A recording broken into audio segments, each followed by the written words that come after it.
மத்தேயு 5ஆம் அதிகாரம் 46ஆம் வசனம்.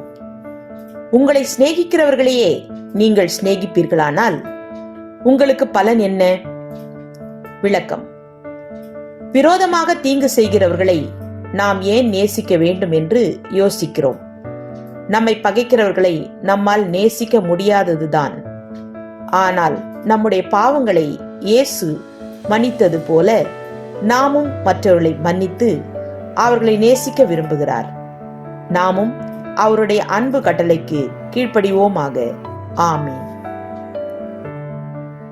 Matthew chapter 5 verse 46. For if you love those who love you, what reward do you have? Amen.